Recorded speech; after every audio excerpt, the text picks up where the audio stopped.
Hey guys, Steve here from the Steve's Tech channel. And today I'm going to show you the differences between the Apple camera and the Google camera. Okay, so Google decided to release their new vamped up camera, and if you have a Nexus device you could actually just go into the Google Play Store and update your Google camera. But for me, I'm running Cyanogen mod on here, so I have two technically separate cameras. I have the camera app and then I have another Google camera app. And this is pretty cool also because Google is now putting their camera into the Play Store, allowing for any device to download it, which is pretty nice. So if you're familiar with the regular Google camera, you would notice that the UI of that camera is pretty simple. But the only downside to this is the whole black bar right here that just takes up that much space on the screen, which isn't really that cool. So instead of going over the every photo taken on the Apple iPhone and every photo taken on my Nexus 5, I'm just going to go over the UI of the apps. The reason being is because there are many Android phones and each of them has different camera. So there might be some higher quality versus the Apple iPhone. So let's start off with the UI. Let's start off with one of my favorite things, which is video. So both of these devices have very simple video settings. And to change the mode, and to change your shooting mode on the Nexus or on the Google camera, all you would have to do is slide to the right and you will see you have the different options. So now we're going to go to camera. And it's basically the same thing here. We will slide to the right. So we are now in photo for both of these. Now photo is usually where we want to look at the most.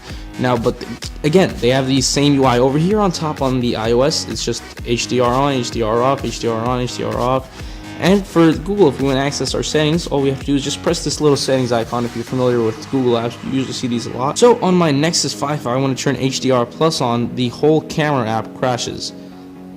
But on iPhone, all you do is just go like that, and it's pretty simple. So even the flash, if you want to turn it, it's just automatic on, automatic off, and you just play with it over here too. So all of these are quick access. They're basically better access on the iPhone if you want to access it faster. The only thing that I don't like is I can't access my exposure settings or my white balance settings on any of these, or at least I don't know how, so both of these fail. So now we also have one mode right here, square mode, so basically puts your image as square. We don't have that on the Google camera.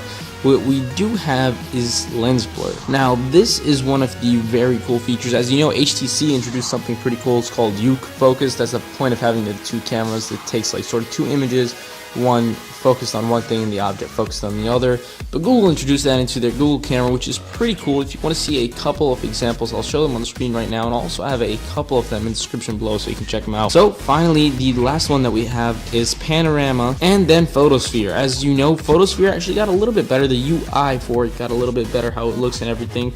So it's much better now than it was previously on the Google camera. And then now one last thing, if you want to see your cameras on the iPhone, you would click over here, whereas on the Google camera you would just slide over here and these are your previously taken photos. And on iPhone we have one pretty cool thing right here which allows you to change your filter. So it's like a filter, sort of. It's pretty cool, I guess, but for people who like to take filters. But mostly the only thing I'm disappointed is that none of these have a way for me to adjust my exposure or white balance, or at least I couldn't find it. So if I couldn't find it, then both of them failed. So anyway guys, please be sure to hit that like button, subscribe if you want to see more content like this. Again, I don't want to really compare pictures between the two because there are many different ones that you could take, so pictures aren't really going to be that good on here. But anyway guys, that's it. Please be sure to hit that like button and peace out.